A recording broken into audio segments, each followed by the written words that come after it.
Hey everyone, Yavar here from VPMA.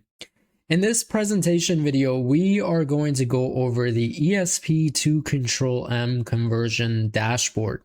The conversion dashboard acts as the engine of your ESP conversion project. It's designed for managing large ESP conversion projects that could span anywhere from a few months all the way up to a few years.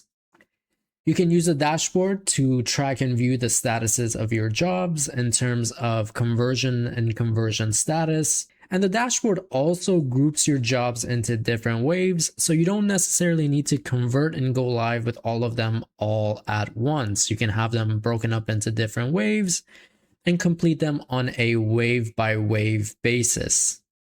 When you first log in to the conversion dashboard, at the very top right-hand side, you can see your current environment as well as your environment selector. So, for example, if you are converting multiple ESP environments, let's say you have a production and a non-production, you can toggle between the environments here and get data for the respective environment that you have selected. Now you can see here I have prod selected. For production, we have 7 different waves, 391 groups, 391 apps, and 26,813 different jobs. Now, as I mentioned earlier, the conversion dashboard does group your jobs that are to be converted into different waves. The size of each wave really depends on the overall environment size and the project schedule. And the jobs in these waves are grouped based on their dependencies, so that way when we go live with each wave, there are no leftover upstream or downstream dependencies, so that way we don't necessarily have to create a bridge to connect ESP and Control-M. So for example here, jobs in wave 2 will not have any dependencies to jobs in wave 1 or wave 3 or any of the waves that come after that particular wave.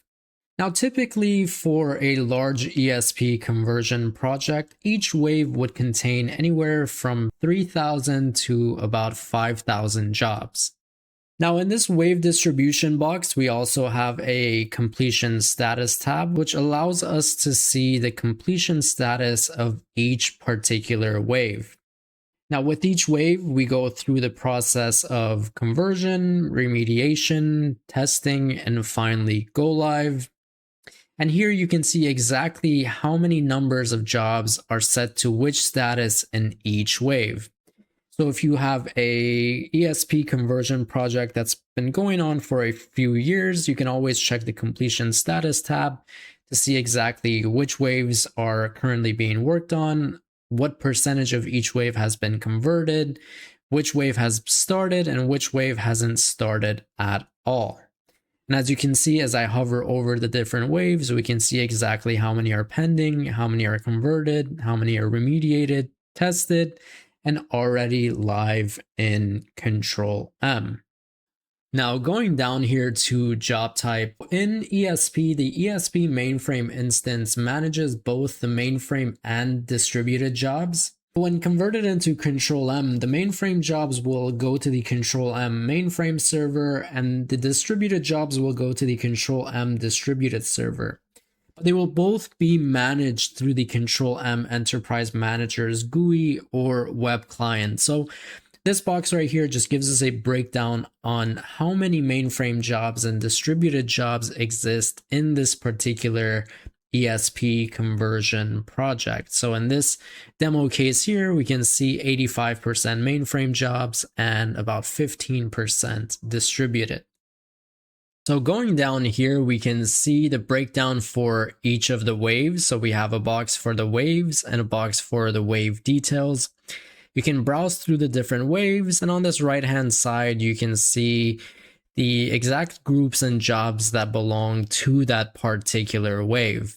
Now, on this right-hand box, you have the ability to select your different groups and jobs inside them. You can either see them in a diagram view to see exactly how they're connecting to each other.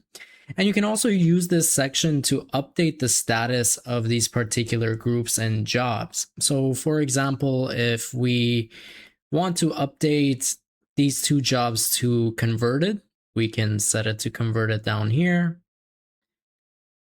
And if we have something that has already been remediated and we need to update the status to, for example, testing, then we can set that here as well. Now, as we make status updates here, you can see the colors change, and this reflects in real time in the wave distribution completion status graph. So as you're making changes and status updates to the different jobs and application groups, then you will also see those changes reflected in the wave distribution dashboard. So you can give multiple users and job owners across the entire project access to the dashboard. They can go through their own jobs and track and update their statuses. And the dashboard is essentially a supplement for the conversion project. So from a project management point of view, it makes tracking the entire conversion progress much easier, essentially acting as an engine for the entire conversion project. So that's the purpose of the dashboard, to give visibility into the different waves, the jobs inside them, and the current project status. So everyone can find out which waves their jobs belong to, which waves they'll be participating in, and also to track and update their job statuses. Now, other features can also be added to the dashboard. For example, if we want to track JCL updates or dataset trigger conversions, that can also be done through the dashboard. And we can also use the dashboard to do a comparison between the ESP data and the converted Control-M XML file to do sort of a before and after review of the conversion. So yeah, that is the ESP conversion dashboard. If you guys have any questions, please reach out. Thank you so much.